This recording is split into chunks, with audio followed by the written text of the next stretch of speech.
Samyang Food, a world-class brand leading the K-food craze through BULDAK ramen, certified with the world's best safety standard systems such as HACCP, ISO, and Halal with a version to create the best taste.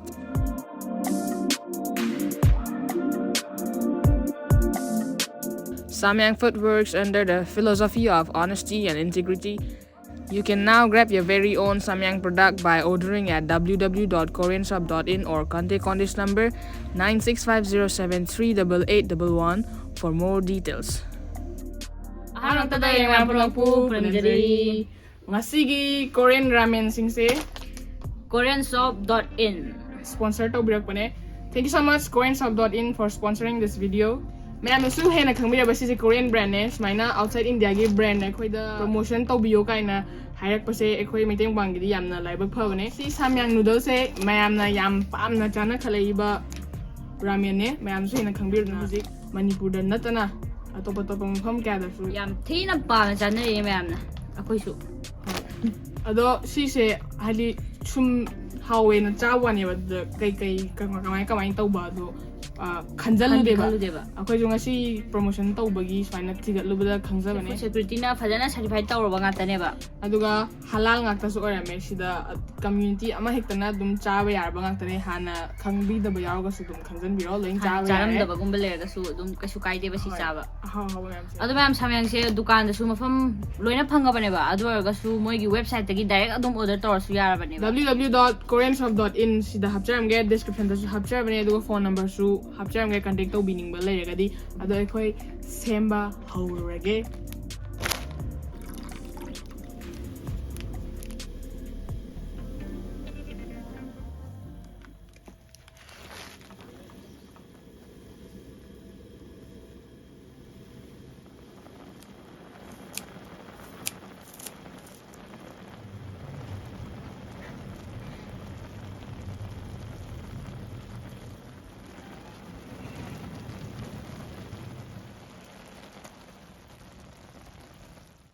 Dried veggies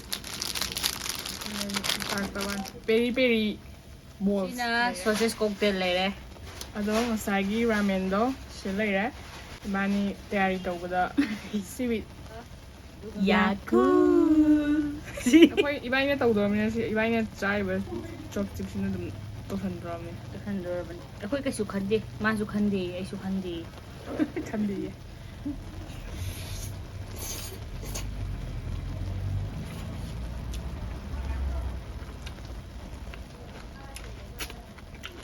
Pinky ahan berapa? Nata Berapa? nata ay lay pung sa ada sana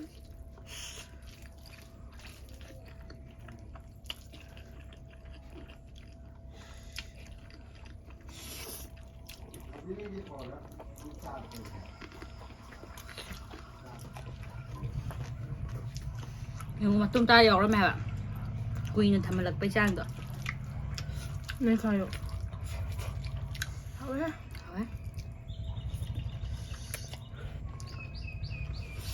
More pass had to be.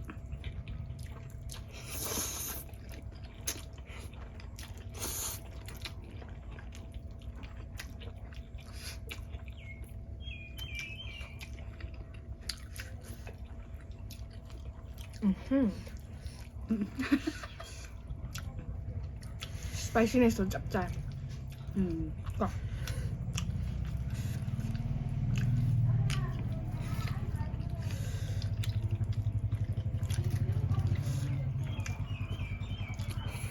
Ay di mai machu du flavor si kem chutney ngo. Si machu siya.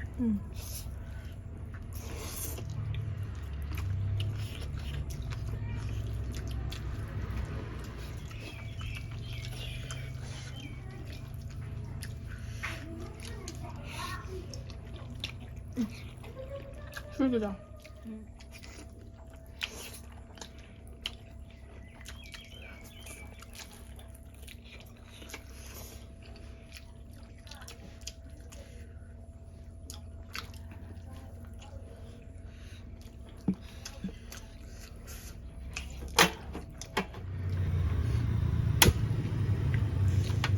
Mau satu kali.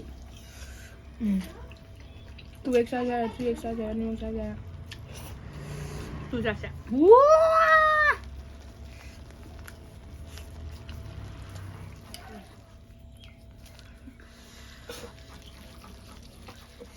하울니 ngasi di pongpong sana sadre.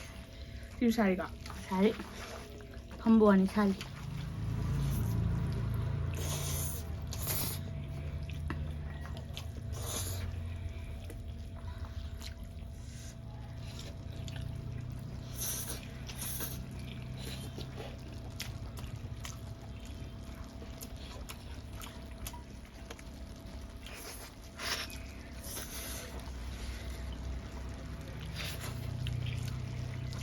매탕 합쳐서 돌아보네.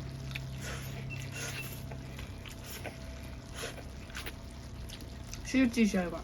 응. Hawe. Hawe kamera 됩니다.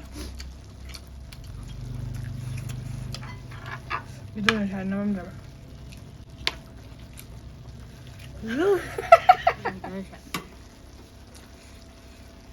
와! Mau sih di sana. 야 만들어.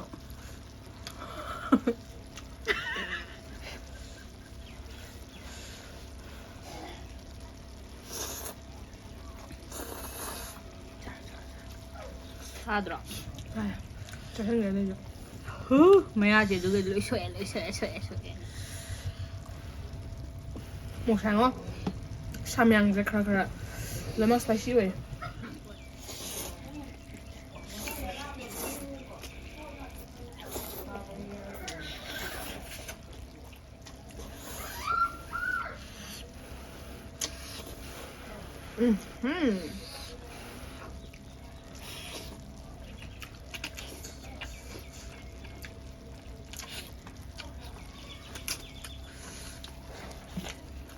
양 잘 지는데.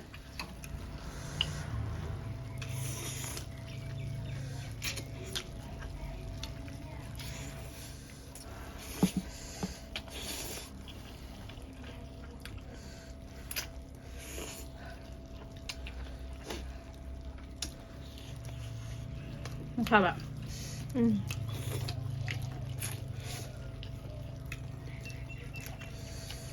Con bê tao rồi. Cheers. 한 개. đâu Cái cuối chứ không cần hạt xịt nào. 건이에.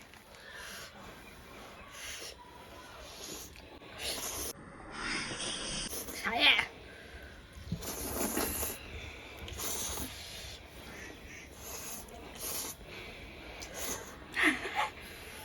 부서가 오늘 강다네.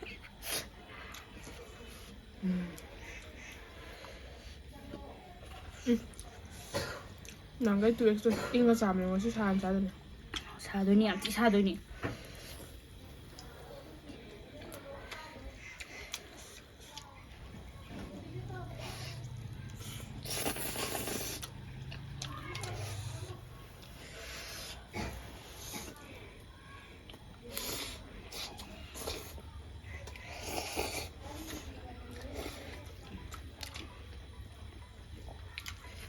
뭐니 잡아주지 사들아 강대가. Sao như thế nào? Nguyên cái này gì? Chờ.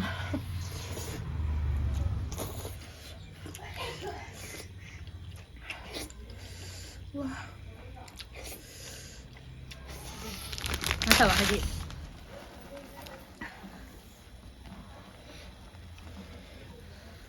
잘해봐.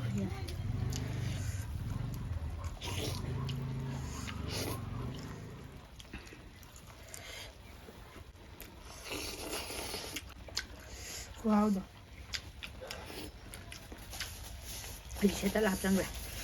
Hào nhân được rồi. Hào có xin đúng dâm dạ.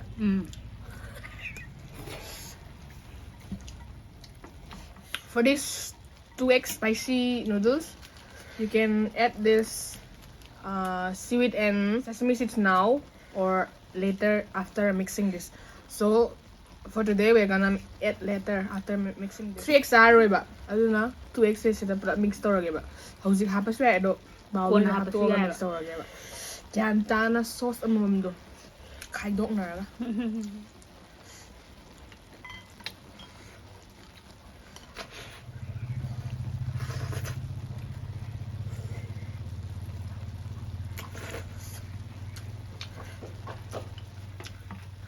Yare.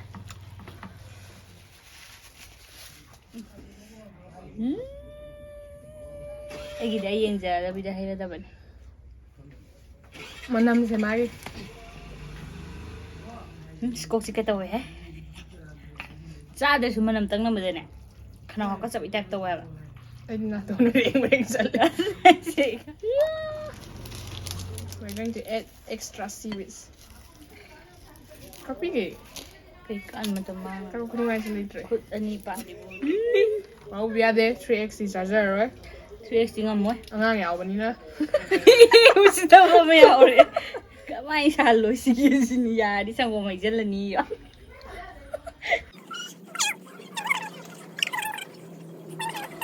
Dudi sapi. Kasi na haman yung 2x ko na may amin hati na size. Man. Wow. Ramen din na. Same gay hawan. Cha chango. Ku changi gay hawan. Adai sigi broth kasi sisa chicken stock na gatam sema. Pork stock todo.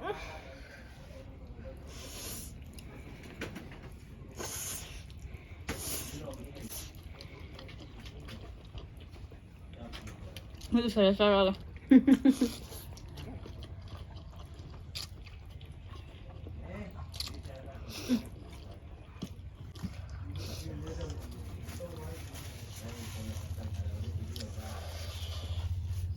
Cái nó lùi này thì xin ạ. Cái này nhầm rồi.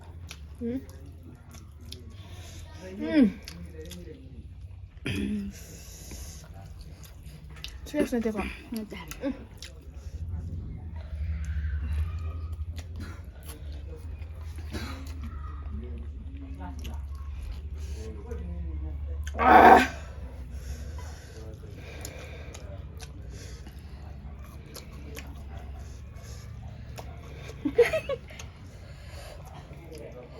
Asarandal.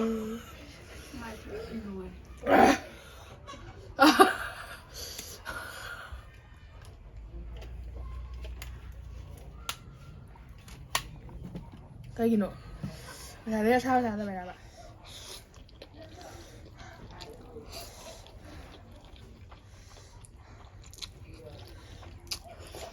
Dia taruh.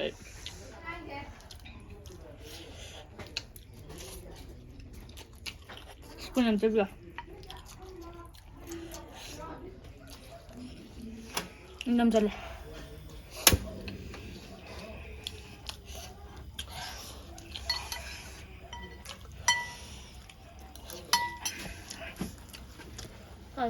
Apa mau saja nggak?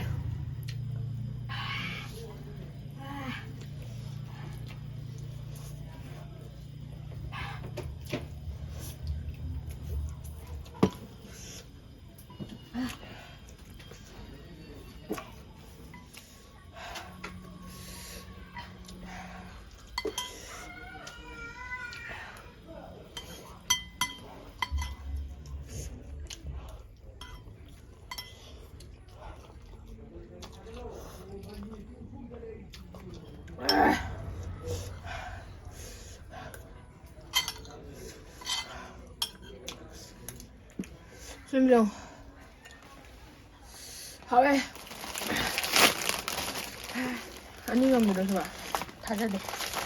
Isin tak ada saksan ramen. Buldak cheese hot chicken flavor ramen. Gambar sih je. Ani siapa? Korean na cute oi bejang sih si boy oi. Ai si sop sik pining.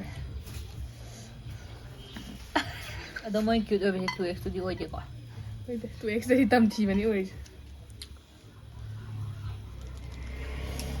Eh खाली से को तू एक तो सुमले babe तब इधर जरा जरा हुआ का लोशन रगे सिनेमा चिंजन बने वाला को थक लग पड़ता पिक धन ले रंबान ꯌꯥꯝꯅꯅꯦ ꯍꯥꯎꯒꯗꯕ ꯄꯣꯠꯁꯤ ꯌꯥꯝꯅ ꯍꯥꯎꯍꯜꯂꯣꯏꯗꯧꯕ ꯑꯃ ꯇꯧꯗꯣꯔꯤ ꯃꯥꯅ ꯆꯤꯁꯇꯤ ꯀꯩꯅꯣ ꯃꯥꯏ ꯃꯁꯥꯒꯤ ꯍꯥꯞꯆꯔꯛꯏꯁꯤꯗꯤ ꯑꯗꯨꯁꯨ ꯑꯁꯤ ꯋꯥ ꯂꯣꯏꯔꯕꯅꯤ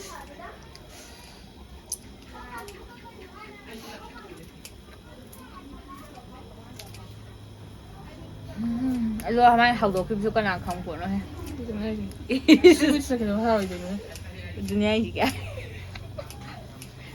ꯌꯥꯝꯅ ꯆꯞꯅꯤꯡꯕꯤꯗꯨꯅꯦ ꯃꯥꯅ ꯇꯧꯔꯤꯁꯦ ꯈꯨꯠꯁꯦ ꯂꯦꯞꯅꯤꯡꯗꯕꯗꯣ ꯈꯤꯇꯪ ꯌꯥꯅꯤ ꯌꯥꯔꯦ ꯂꯥꯡꯉꯣꯏꯌꯦ ꯁꯤ ꯈꯤꯇꯪ ꯍꯥꯟꯅ ꯂꯧꯊꯒꯦꯀꯣ ꯃꯣꯏ ꯂꯩꯀꯥꯏ ꯉꯁꯤ ꯈꯔ ꯂꯥꯡꯉꯦ ꯃꯌꯥꯝ ꯗꯤꯋꯥꯂꯤ ꯃꯌꯥ ꯌꯧꯈꯠꯂꯛꯄꯅꯤꯅꯀꯣ ꯎꯄꯥꯏ ꯂꯩꯇꯦ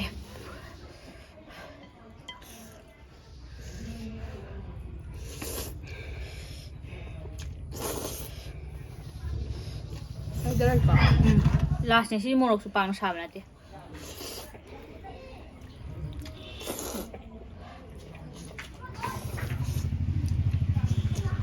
ꯀꯩꯅꯣ ꯃꯣꯔꯣꯛꯁꯨ ꯑꯗꯨꯝ ꯁꯥ ꯂꯩꯖꯥ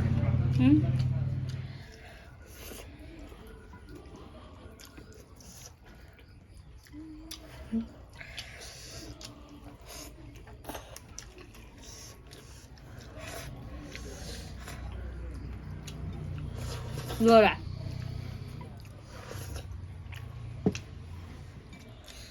ꯑꯃꯒ ꯇꯛ ꯆꯥꯏ ꯁꯤꯗ ꯑꯃꯗꯤ ꯃꯣꯔꯣꯛ ꯈꯔ ꯁꯥꯏ ꯁꯥꯏ ꯃꯣꯔꯣꯛ ꯑꯁꯥꯕ ꯃꯌꯥꯝ ꯃꯔꯛꯇ ꯆꯥꯕꯗ ꯈꯔ ꯗꯥꯎꯠ ꯂꯩ ꯃꯌꯥꯝꯅ ꯁꯝꯌꯥꯡꯒꯤ ꯕꯨꯜꯗꯛ ꯔꯥꯃꯦꯟꯁꯦ ꯗꯥꯏꯔꯦꯛ ꯋꯦꯕꯁꯥꯏꯠ www.koreanshop.in ꯗꯒꯤ ꯆꯪꯉꯒ ꯑꯗꯨꯝ ꯂꯩꯕꯤꯔꯣ ꯃꯈꯥ ꯗꯦꯁꯀ꯭ꯔꯤꯞꯁꯟꯗ ꯍꯥꯞꯆꯔꯕꯅꯦ ꯐꯣꯟ ꯅꯝꯕꯔꯁꯨ ꯃꯌꯥꯝ ꯗꯤꯁꯀ꯭ꯔꯤꯞꯁꯟꯗ ꯍꯥꯞꯆꯔꯕꯅꯦ ꯏꯟꯀ꯭ꯋꯥꯏꯔꯤ ꯇꯧꯕꯤꯅꯤꯡꯕ ꯂꯩꯔꯒꯁꯨ ꯉꯁꯤꯒꯤ ꯑꯣꯏꯅꯗꯤ ꯚꯤꯗꯤꯑꯣꯁꯦ ꯃꯇꯥꯡ ꯁ꯭ꯋꯥꯏꯁꯤ ꯂꯣꯏꯁꯤꯟꯖꯔꯒꯦ ꯑꯩꯈꯣꯏ ꯚꯤꯗꯤꯑꯣ ꯁꯦꯡꯕ ꯅꯨꯡꯉꯥꯏꯕꯔꯒꯗꯤ ꯂꯥꯏꯛ ꯇꯧꯕꯤꯔꯝꯃꯣ ꯑꯗꯨꯒ ꯆꯦꯅꯦꯜꯁꯤꯕꯨ ꯁꯞꯄꯣꯔꯠ ꯇꯧꯕꯤꯌꯨ ꯑꯣꯏꯅ ꯁꯕꯁꯀ꯭ꯔꯥꯏꯕ ꯇꯧꯗ꯭ꯔꯤꯕ ꯌꯥꯎꯔꯒꯗꯤ ꯇꯧꯁꯟꯕꯤꯔꯝꯃꯣ ꯂꯣꯏꯁꯤꯜꯂꯛꯄꯗ ꯃꯌꯥꯝ ꯄꯨꯝꯅꯃꯛꯄꯨ ꯑꯃꯨꯛꯀ ꯑꯃꯨꯛ ꯍꯟꯅ ꯁꯝꯅ ꯄꯨꯅꯝꯖꯔꯤ ꯄꯨꯅꯝꯖꯔꯤ